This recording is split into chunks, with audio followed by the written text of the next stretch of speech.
Newsfirst's Azra Assan met with Dr. Srimal Fernando, a recipient of the prestigious O.P Jindal Doctoral Fellowship and the South Asian University Scholarship under the South Asian Association for Regional Cooperation umbrella, to speak about his latest book entitled Politics, Economics and Connectivity in Search of the South Asian Union.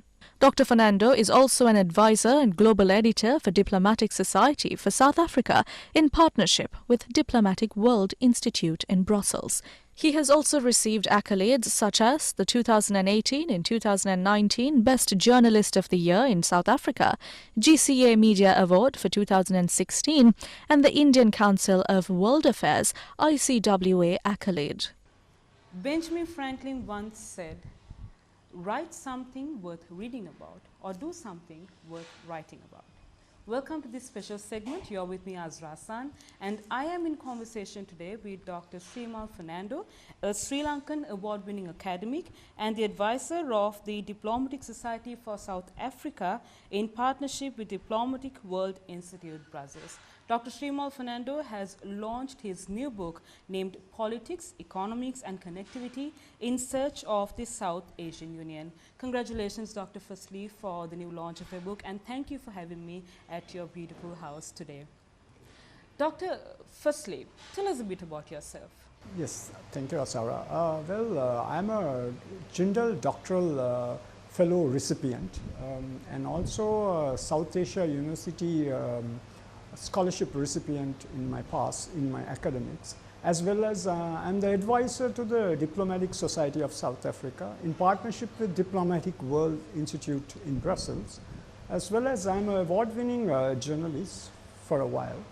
And my latest book that I have authored is Politics, Economics, Connectivity in Search of South Asian Union is the latest edition that I have. Thank you, Doctor. Seems like you have achieved a lot in life and now you have decided to write something you're passionate about. Doctor, tell us about the book you have launched and the content of it. This book dwells into the past of the South Asian nations, as well as it gives a narrative about the regional integration program as well as the South Asian regional cooperation. Speaking a little bit about South Asia, SAARC was formed in 1985. Firstly, it was with 7 nations, and later on it has 8 member states. Going on to the book, the first chapter of the book gives out the background or lays out the background about South Asia and the past history. And chapter 2 speaks about the theoretical aspects on regional integration and regional cooperation. And the third chapter, which gives a narrative about how the SAARC Institute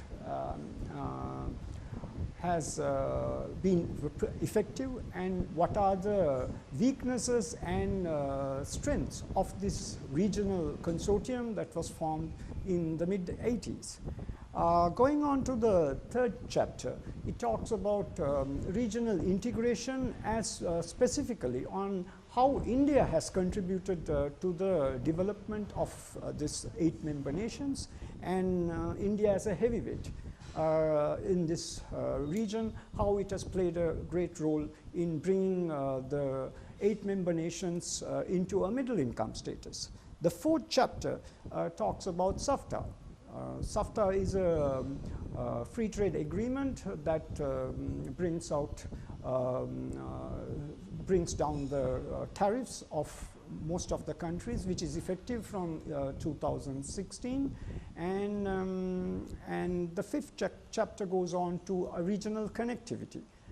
And if I go further, the sixth chapter explores and analyzes all the aspects of the region, what it has progressed and how it is going to work out, and what is the scope in this region of SAARC Union.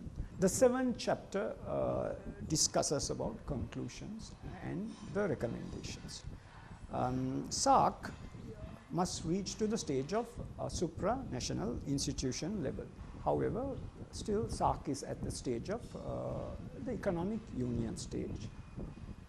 But the region has made some progress with SAFTA implementation, but it lags behind the European Union and ASEAN, which has an intra-trade of 37% if you compare ASEAN.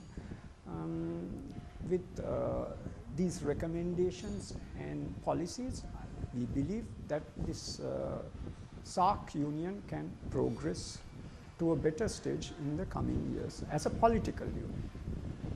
Doctor, what is your target audience?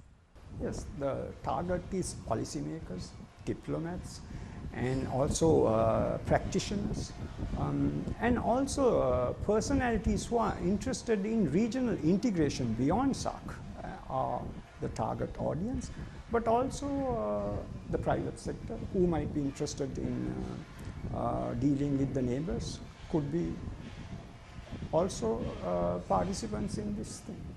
What do you aspire to achieve out of this book, Doctor? I aspire to achieve is to serve on to give the knowledge to the policymakers to work more effectively on a regional integration process as well as regional cooperation. This brings out a union comparative to European Union or ASEAN that brings benefits to the people of our 1.6 billion consortium. So this book is just a tool for the, people to be aware of the past as well as to see what we can do in the future. That's what this is the purpose of this book, and that's what's the service that I try to provide. Thank you, Dr. Fernando, for joining us today and for enlightening us about this new book that you have launched. Thank you, Azra, for coming to this interview. Thank you, Doctor. And that's it from us today. Until next time, for the Newsfirst team, I am Azra Assan. Take care.